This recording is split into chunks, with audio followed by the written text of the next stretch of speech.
دنیا کے اندر یہ دنیا کا معمول ہے کہ آپ جب بھی کوئی ایسی بات کریں گے جو آپ کے قائم شدہ تصورات، اور یہ تصورات ہوتے ہیں ہمارے سامنے آتے ہیں، یہ اصلاً استدلال پہ نہیں کھڑے ہوتے ہیں، یہ روایت پہ کھڑے ہوتے ہیں.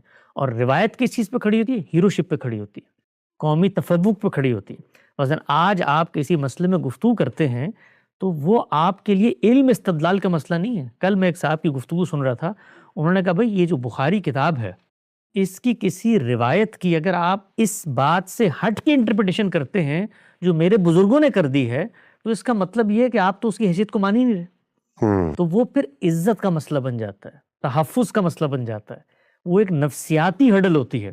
بڑا اچھا مضمون ہے مولانا وحید الدین خان صاحب کا اس باب میں، اس کا عنوان ہے قبول حق کی رکاوٹیں. اس میں انہوں نے بتایا ہے کہ وہ کیا امراض ہیں جو انسان کو لاحق ہو جاتے ہیں. تو جو ہماری فکر ہے اس کو جو کچھ شیوع حاصل ہوا، کچھ 2 4 10 لوگ اس وقت سنتے ہیں، یہ چیز قابل تردد ہے. اس پر غور کرنا چاہیے کہ کیسے ہو گیا، یہ ہونا نہیں چاہیے. غامدی صاحب تو فرماتے تھے کہ مجھے یہ لگتا تھا کہ میں لاہور کی ایک گلی کے اندر بیٹھ کر کتابیں لکھوں گا، دنیا سے رخصت ہو جاؤں گا تو گلی کے کونے پہ بیٹھے ہوئے شخص کو نہیں پتہ چل سکے گا کہ یہ شخص کون تھا.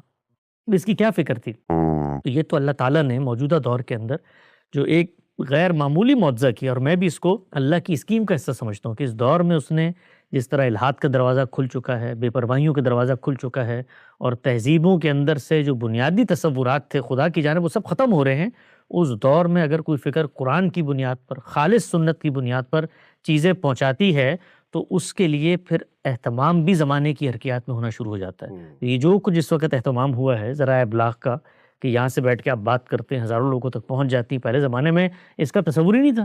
یعنی صرف ایک مسجد ہوتی تھی، اس کا ایک ممبر ہوتا تھا، کوئی صاحب علم اٹھے آزادانہ غور و فکر کرے، اسی روایت کے اندر کھڑے ہو کے گفتگو کرے، کوئی سننے کو تیار نہیں ہوتا تھا. لیکن اب یہ وقت بھی آ گیا کہ کم سے کم بات پہنچائی جا سکتی ہے. تو ہمارے لیے اس میں یہ چیز قابل تعجب ہے کہ کچھ نہ کچھ ایکسیپٹنس کی ہو رہی ہے، پش بیک تو ہونا ہی ہونا ہے.